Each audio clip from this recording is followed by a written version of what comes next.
Are leaders born, or can leaders be created? Can you teach a young man to become a leader? Can you coach him? Can you train him to be a leader? What makes a good leader? Do situations create leaders, or leaders create situations? Most of you may have pondered about these things, but may not have found answers to it. Today on Youth Express, we discuss creating young leaders. And who better to discuss this with than somebody who made a leader out of himself, somebody who has thought about it, somebody who has trained people to be leaders. We have a guest from far away. We have a guest from Sharjah. We have Excellency Dr. Rashid Aleem.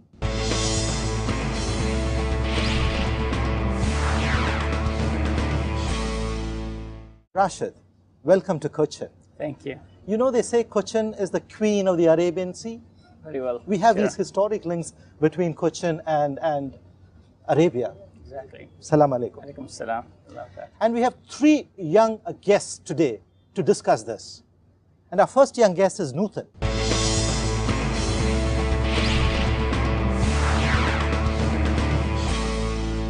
Do you think leaders can be created? Leaders can definitely be created. It is a biochemical combination within the body.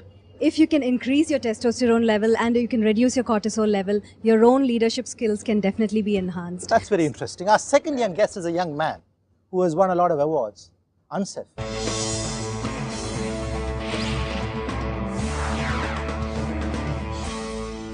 You know Dr. Aleem very well.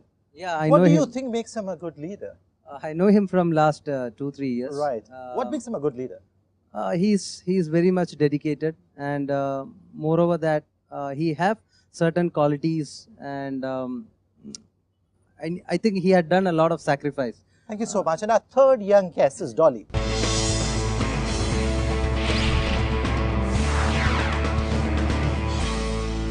You think you can train me to be a leader? Yes, a leader can be trained. However, it is his self-deliberate efforts that makes him a leader. Deliberate efforts make a person a leader. Excellent. Who is a leader, Doctor? A leader is a person lives among us. A leader is a person lives with a direction. A leader is a person lives with burning desire inside him or her to make a difference in the globe. A leader is a person who has the human touch, moves him around, and that is the main quality, I would say. When you took over as Director General of the Hamadiya Free Zone, right, I believe there were just 78 ventures in it. Exactly. Today there are over 5,500 ventures. Right. You are a leader. How did you become this?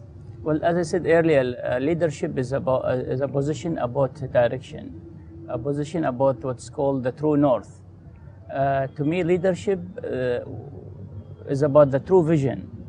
A lot of talk has been made about the true vision, but true vision to me consists of two things to make a real good leaders. First, you need to have your mind, because you need to strategize your thinking. You need to think forward. At the same time, you need to have your heart working together with the mind, and I call this the timeless principle each one of us has in his or her. So when you have the two things together, the mind and the heart, and they synergize, then you get really an extraordinary result. And this is what has been happening. So I have the mind where you think, and I have the heart where you have the principles of the timeless principles working together. Young people, you think anybody can become a leader? Are there some qualities you require to be a leader? Dolly? I think, like we always talk about, leaders are born or they are made. I think it's a mixture of both. There are some leaders who genetically acquire leadership qualities, from their predecessors. But then mostly leaders are made. That's what I feel. Like he said, it's a compilation with your heart and mind. So talking anatomically and psychologically, that makes a leader. I agree with her more than in one way. But I would also add on to it that as a leader, whether you're born or you've acquired, you need to know where you're going. Only then can you take somebody there. Otherwise, it's not a sustainable proposition. You might fool somebody for some bit. You must have a vision, isn't it? Yeah, by all means. To be a leader. Yes, by all means. Well, leadership is about creating two things. Leadership is about creating the mental vision which is called, or the mental creation, which we call it the vision, and the physical creation, which is called the vision. And you need to communicate your vision to be a mission. And this is why they say the great leaders are a great communicator. Because if you want really, for example, to be one of the best companies here in Cochin, that you need to be ranked #1, for example, in the coming 10 years. We call this vision. This vision is a mental creation. It is in your mind. It's not but no one else in minds. So it is your job as a leader to communicate the vision to your colleagues, to your friends, and to your employees, to make sure that it become a mission, a statement. And this is where the misconception happening. People, they're mixing up between the vision and how that vision could be a mission. Actually, the mission is the outcome of the vision, and that is where people should focus. Yes. So the vision is where you want to be. Right. 20 years down the line. Exactly. It's something far ahead. Right. And the mission is how you get there. Right. Exactly. The vehicle that takes you. The vehicle takes you there with your principles. Yes. And communication is very important. You got to be communicative to reach there. Communication is a very important tool. A leader has to be honest. He has to communicate transparently. He'll have to make sure his followers get what he's walking onto. The vision is what makes a leader. So he'll have to be transparently following a vision. Ansif, you agree to that? The followers should acknowledge the leader. That's more important, because there are many leaders, but how do you get the leaders to acknowledge you as a leader? I want my followers to acknowledge me, but they are not. It's from your qualities, how you are performing, how you are communicating, how you are guiding. Like instead of giving a fish, you should teach how to fish. Right. Excellency. Right. How do you get your followers to follow you? Walk the talk. You know, people waiting for your actions. Okay. They want to see whatever you're talking, you're preaching, you're doing. Yes. So this is the first sign how people will really be attracted and live your vision or follow you as They a believe follower. you can change things. Exactly. I mean, you make a difference not only on yourself, but with them, with the society. So you not only have to talk, Right. but you have to be able to walk the talk. as you say. Exactly. Exactly. But then if you have to talk, Nutan, then how do shy people communicate? Can shy people become leaders? Because they can't talk, they are scared. A camera and shy they... person who has a vision but can delegate, can execute, can also become a leader. There is a concept called the first follower. If you can inspire one person, even though you are shy, to make that person, activated, then the followers would start. You would still be the leader. Maybe not the forefront, maybe a step back, but you're still the leader. Is that true? Yeah, I agree on that. Like if few people are sitting in a meeting, so it should be like that. If somebody comes and asks, who is the leader among this? Okay, it should be like that.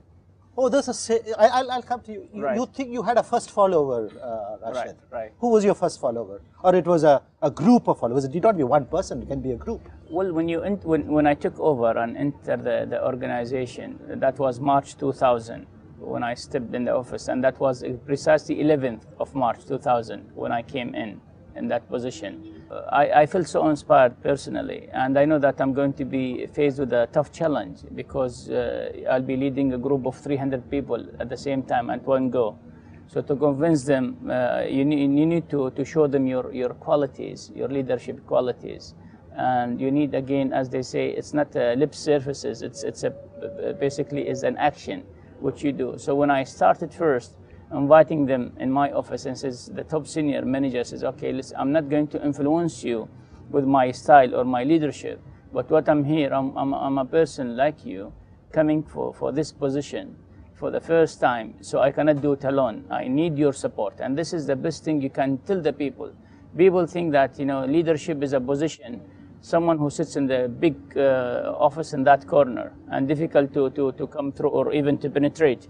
Right, the firewall which he has sometimes. So when they felt, no, this is a person who speaks a very common language, very peaceful, and he's inviting them to come to join him on the leadership role, then my position was much easier. Yeah, one thing I would like to emphasize on, as he said, when he requests them to support him, one thing that he portrays being a leader is humbleness. Humility. It's a very Yes, very much. Is that an important factor for a leader? By all means, yes. Is this humility a projected humility, or No. do you really have to be humble? You have to really. Otherwise, they'll catch on. Yeah, one day you'll be caught. You can't Yeah. fake humility Yeah. for a Okay. longer time. Yeah. You tell And when me? we talk about the communicators being leaders being communicators, it's not all about talking. It's about walking the talk, like he said. Humility is something that's very important, and if you look at it as a person, if a person is humble, has the human touch, we say that they have high on oxytocin. Okay, so things that project oxytocin, and we are animals in one level. Okay, we respond to that. So even if that person doesn't speak anything, just because that person is producing a lot of oxytocin, we go ahead along with those person. These are the people who can, create a team.